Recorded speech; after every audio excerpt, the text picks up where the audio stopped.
Salve família, eu sou o Dr. K, sejam todos muito bem-vindos a mais um vídeo aqui do canal.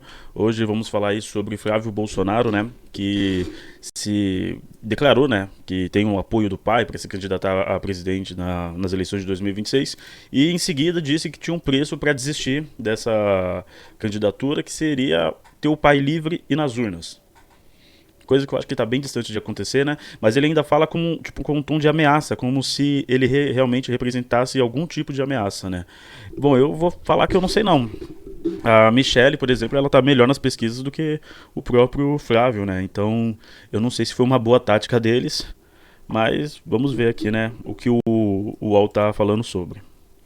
Sobre política e a escolha de Flávio Bolsonaro. Isso, na verdade, saiu na sexta-feira, só que no final de semana outros desdobramentos em relação a este anúncio, porque ele concedeu uma entrevista coletiva e depois deu uma entrevista também na TV Record. O senador Flávio Bolsonaro diz que só vai desistir da candidatura à presidência da República se o ex-presidente Jair Bolsonaro estiver livre nas urnas. Flávio afirmou que a decisão de concorrer é muito consciente e óbvio que não tem volta, mas que o preço para desistir é ter o pai livre nas urnas, foi o que ele declarou numa entrevista ontem à noite para a TV Record. Essas foram as frases dele ontem à noite. Mais cedo, Flávio Bolsonaro tinha concedido uma entrevista coletiva, que é essa imagem que a gente está vendo aí, e nessa entrevista foi quando ele disse que ele poderia abrir mão da candidatura que ele tinha acabado de anunciar.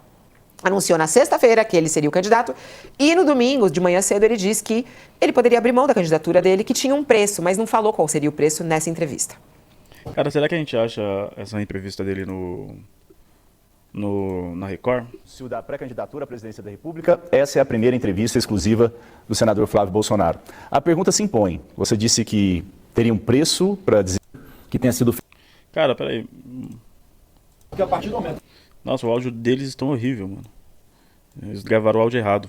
E após o anúncio da pré-candidatura à presidência da República, essa é a primeira entrevista exclusiva do senador Flávio Bolsonaro. A pergunta se impõe. Você disse que teria um preço para desistir da candidatura. Qual é esse preço? O meu preço é justiça. O meu preço... Cara, a justiça, mano, puta merda.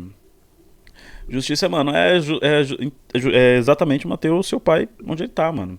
Sabe? Não tem como você falar de tudo que Jair Messias Bolsonaro fez enquanto ocupava a cadeira de presidente e dizer que ele não acabar preso não é justiça, sabe? Se existe um cenário que o Bolsonaro não acabe dentro da cadeia, não tem como dizer que a justiça tá rolando, tá ligado? Tá ok. Isso é justiça. E não é só justiça comigo. É justiça com quase 60 milhões de brasileiros que foram sequestrados, estão dentro de um cativeiro nesse momento, junto com o presidente Jair Messias Bolsonaro. Não, pessoas que tentaram dar um golpe de Estado, foram lá na Praça dos Três Poderes, quebraram tudo. Tem vídeos, cara, tem vídeos aí, ó. Pô. Então, óbvio que não tem volta. A minha pré-candidatura à presidência da República é muito consciente. Ela é para representar grande parte da população brasileira que não aceita mais essa quantidade enorme de desmandos. São pessoas, assim como o presidente Bolsonaro, que estão sem ver suas famílias, estão fora do país, e que a única forma disso acontecer é se Bolsonaro estiver livre, nas urnas, caminhando junto com seus netos, os filhos de Eduardo Bolsonaro, pelas ruas de todo o Brasil. Esse é o meu preço. O projeto da anistia não te satisfaz? Além de anistia, você tem que ter o Bolsonaro nas urnas. O Brasil não é mais uma democracia plena, tá? A passos largos, a caminho do que aconteceu em outros países autoritários, como na Venezuela, onde os opositores políticos do governo de plantão são tornados inelegíveis por atos antidemocráticos, são presos ou são assassinados. Cara, o cara ele fala, mano, com uma cara de pau tão grande, mano, que parece que não foram eles os culpados de incentivar os atos de 8 de janeiro, mano. Teve uma mulher que só pintou a estátua com o batom, não, pô. Ela pedia uma intervenção militar, ela pedia um golpe de Estado. Ela estava pedindo, gritando, para que houvesse um golpe de Estado. E quebrando tudo e querendo tomar, de fato, o poder, para que houvesse ali, então, um golpe de Estado, sabe? Pô, é ridículo isso, né? Bolsonaro nas urnas e tal. Pô, que urna? Pô, os caras mesmo falam que não acreditam nas urnas. Queria voto impresso. Então tudo que esses caras fazem é justamente só pra tumultuar mais o debate e tal, confundir e acenar pra esses doidinhos aí que são perigosos, né, mano? Que são esses tontos aqui de verde e amarelo e tal. que compre aí, que, tá ligado? Tá com cabresto ali e vão seguindo ali, igual um gado de fato, o que o seu idiota mestre ele tá falando. Olha isso, mano. Olha quão ridículo isso daqui é. E aí temos aqui o lado de fora que eu acho importante de ver. Os caras, mano, tentaram quebrar tudo mesmo, mano. Os caras tentaram derrubar a democracia, mano. Tentaram, tá ligado? Tentaram mesmo, assim. Tinha um plano, tem a minuta do golpe, pô, tem toda uma investigação, tá tudo aí, mano. Não adianta querer distorcer pra parecer uma outra coisa, sabe? E que bom que a maioria das pessoas, a grande população, não tá cumprindo essas ideias, mano. Porque eu ainda fiquei com muito medo das pessoas estarem cumprindo essas ideias e tal, de que não aconteceu nada demais, só tinha alguns senhores e senhoras ali fazendo uma baguncinha ali na praça. Não, mano, olha isso aí, ó. Eram pessoas que estavam ali, que estavam há meses, né, pedindo intervenção e tentaram ali, ó, usar da força pra tomar os poderes e tal, mas são idiotas, mano, é um bando de idiotas. O fato de eles não serem competentes a ponto de conseguir não diminui o fato da tentativa, tá ligado, mano? Então, essa é a grande questão. Vamos voltar aí pro... Então eu tenho que dar graças a Deus porque ainda tem meu pai vivo, porque tem famílias dos perseguidos do Rio de Janeiro que nem isso tem mais. O seu ente querido já morreu, como é o caso do Clezão. E a gente não pode continuar de braços cruzados como se estivéssemos indo, um boi indo para um abatedouro sem poder fazer nada. Com a sua pré-candidatura, vocês voltam à negociação política de forma mais intensa. De que forma vocês pretendem unir uma direita em torno do seu projeto? Há a possibilidade de você abrir mão da candidatura para poder compor uma outra chapa? Como que está a negociação? Ela começou agora, mas como que você pretende tocar essa negociação? O nome Flávio Bolsonaro, como pré-candidato à presidência do Brasil, está colocado e não sai. Então agora é o momento de a gente ver quem vai querer se juntar a nós nesse projeto contra o PT, porque todos nós sabemos que o Brasil não aguenta mais 4 anos de governo do PT, com tanta corrupção, com tanta incompetência, e a gente vai colocar na mesa, com muita transparência, com quem quiser caminhar junto conosco, projetos que vão na linha de endurecimento de lei penal. Pois é, endurecimento de lei penal, pô, e querendo anistia pro seu pai, mano. De redução da maioridade penal, não dá mais pra ser. Tá, aí, ó, aí beleza. Não, olha isso, né, mano?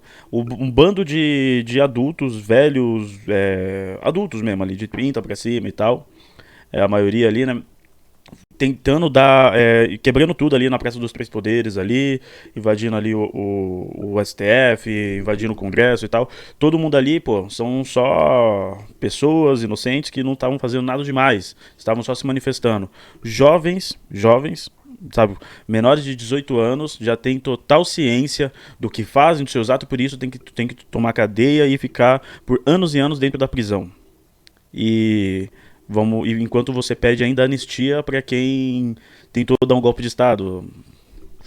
Sabe, mano, é uma hipocrisia muito grande desses caras, mano, que é absurdo, sabe, é absurdo. Eu fico realmente bastante surpreso ou chocado em olhar em ver isso, ele falando isso e perceber que ainda tem pessoas, como a gente pode ver aqui nos comentários, que ainda apoia, mano, as merdas que esses caras falam, ainda apoia isso. Coloca aí de que o presidente Lula teria uma boa vantagem quando se coloca o seu nome à presidência da República. Como que você pretende reduzir essa diferença e pretende ser um nome competitivo para poder derrotar o presidente Lula nas eleições do ano que vem? Meu nome já é altamente competitivo. O que as pesquisas hoje, todas que tiveram até agora, foram antes do anúncio da minha pré-candidatura. Então não valem absolutamente nada, como tentaram fazer no dia de hoje, ontem e hoje, que seria uma pesquisa já considerando o lançamento da minha pré-candidatura. Então não tem nenhuma pesquisa ainda. Por que será que eles não colocam a Michelle? Por que será que a Michelle, que tem mais chances do que o próprio Flávio, por que não colocam ela como um nome ali possível? Após o lançamento da minha pré-candidatura. E o que eu tenho para falar é o seguinte, como é que uma candidatura... Será que se ela... próprio Datafolha... Será que se ela se candidata e ganha, ela iria pela anistia, será? Eu não sei não, mano. Eu não sei não. Existe muita gente que comemorou, tem muitas e muitas pessoas que comemoraram a prisão do Bolsonaro. Mas se tem alguém que eu acho que tá muito feliz com isso, é uma moça que tá por aí mais sorridente do que nunca, mano. Olha, que eu tenho todas as ressalvas com relação à metodologia que eles usam, dá 37% para Flávio Bolsonaro, essa candidatura é inviável. O Jair Bolsonaro, na mesma época, lá em 2022, os mesmos institutos de pesquisa davam uma vantagem ainda maior de Lula sobre Jair Bolsonaro. Então a gente A minha estratégia é trazer a verdade, que para a gente é muito simples, é mostrar a verdade com a visibilidade que nós vamos ter agora, com a colocação do meu nome como pré-candidato à presidência da República, e vamos comparar com esse governo mentiroso. Eu vou fazer de tudo, mais uma vez, eu quero ser a luz nesse processo. E o inseto só ataca a luz, o inseto não ataca uma lâmpada apagada, porque o brilho da luz tira da escuridão todas essas trevas, traz a verdade. E é o que eu vou fazer com isso. Olha a analogia, mano. Analogia porca, tá ligado, mano? Analogia de uma pessoa, mano, que parece que nunca abriu um livro na vida. Tá ligado, mano? Puta merda, mano. Porque eu não vou deixar o pai da mentira continuar governando esse país. Você acha que é possível formar uma aliança, grande aliança da direita, com partidos como o PSD e outros partidos da direita, progressistas, União Brasil? Você acha que é possível atrair para o seu nome todo esse apoio? Eu acho que é altamente possível e eu acho que é o racional a ser feito.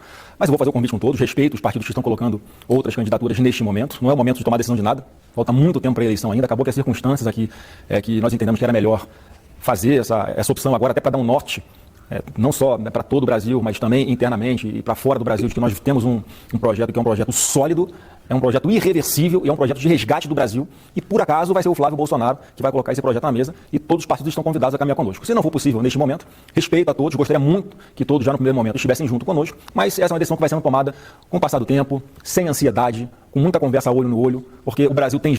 O Arthur Duval, no debate dele lá com os 20 bolsonaristas, teve um momento que ele falou: o Bolsonaro, quando chegou, se aliou com todo mundo.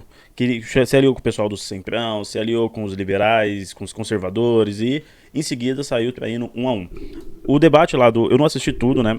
Mas o debate lá do Arthur Duval com os 20 bolsonaristas é bem interessante, porque, pra mim, por exemplo, conseguimos ali ter uma distinção muito clara do que é a direita e do que é o bolsonarismo, que eu acho que está no campo da direita, mas é um movimento que representa mais a si mesmo do que a direita em si, tá ligado? Eu acho que o bolsonarismo, ele não precisa nem ser coerente, tá ligado? Olha aí as entrevistas aí dos filhos, do Bolsonaro e tal, olha como que tá todo esse jogo político, que a gente consegue perceber que não precisa nem ser coerente.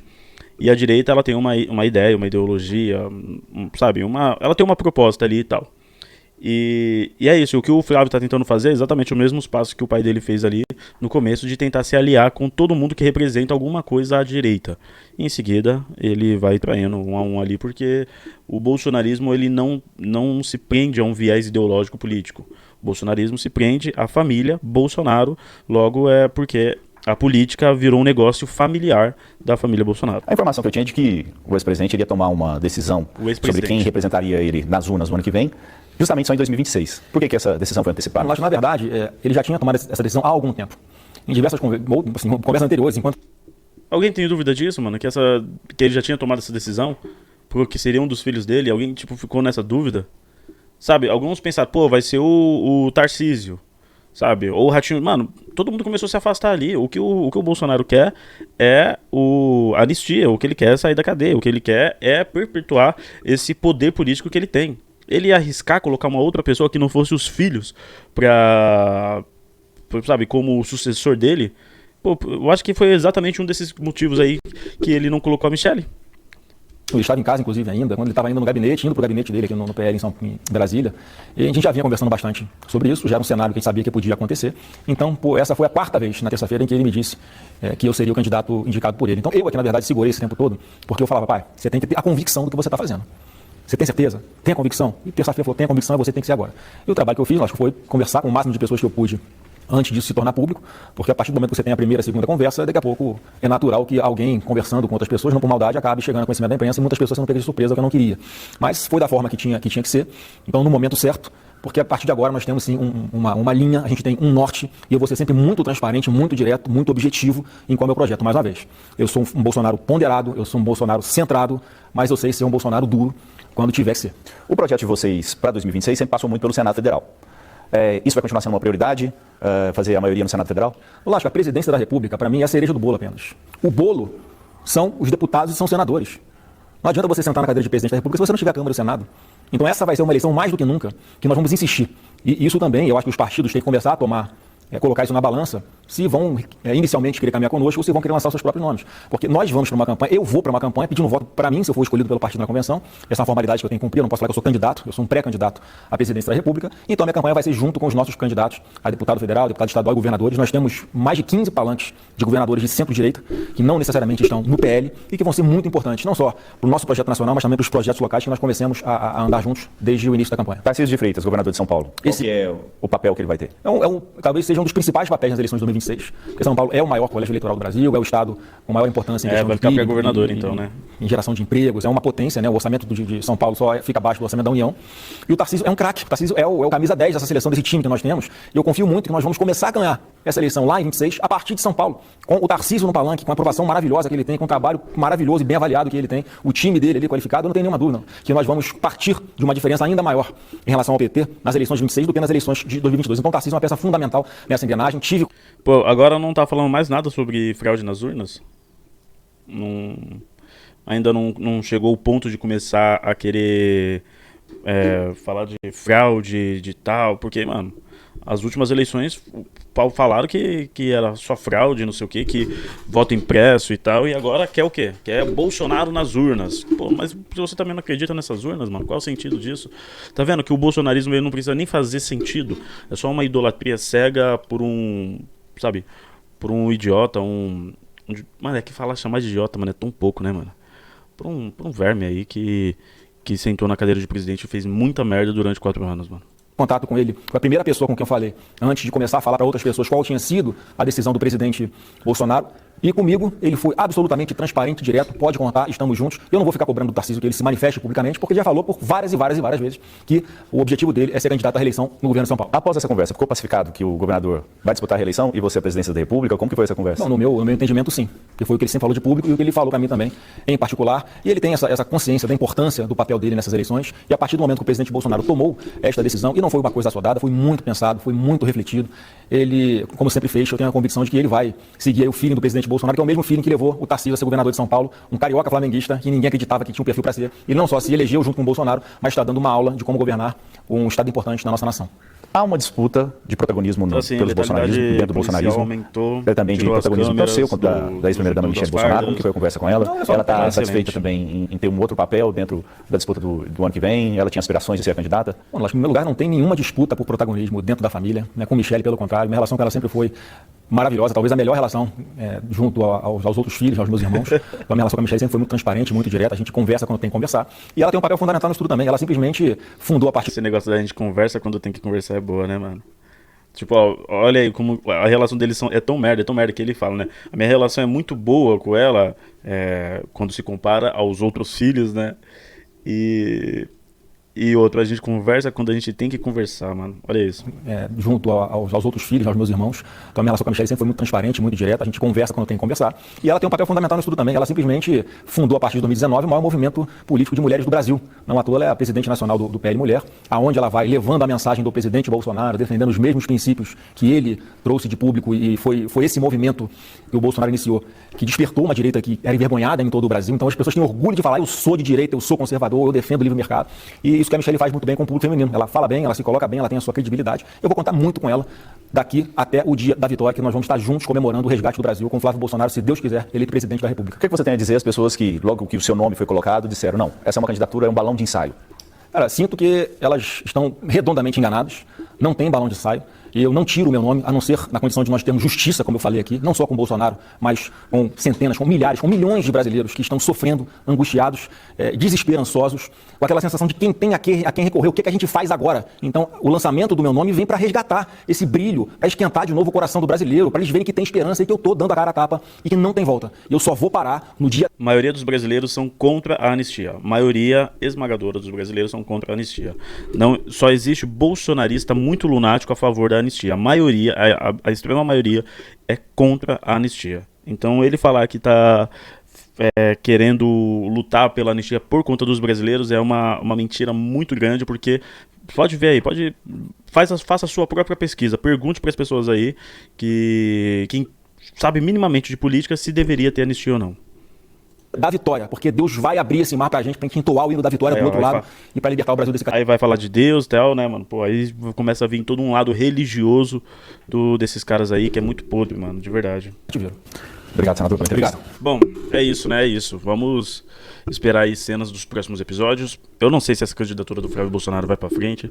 Eu acho que ele tem muito pouca chance de ganhar. Mas a política também é uma caixinha de surpresa, né? Não dá pra gente adivinhar o que está por vir, o que vai acontecer aí nas eleições. Quando o tanto de loucura, de absurdos aí que temos vistos recentemente, né, mano? Tanto de loucuras mesmo, assim, de absurdos reais. Bom, família, esse foi o vídeo de hoje, espero que vocês tenham curtido. Esse canal aqui tem como objetivo refletir a sociedade partindo de uma ótica periférica. Então, além dos reacts aqui que eu faço, vamos ter outros quadros aqui no canal, onde vai ter matéria, vai ter vlog, vai ter coluna e todos esses outros quadros dirigidos por outras pessoas periféricas com óticas e visões diferentes da minha. Então, a ideia aqui é mais de pluralidade e trazer outros olhares da quebrada para refletirem a sociedade e não como é feito, né, da sociedade refletir o que acontece na quebrada. Fechou? Eu sou o Dr. Kai, esse é o canal Dossiê da Resistência Crítica, eu espero você no próximo vídeo. É nóis.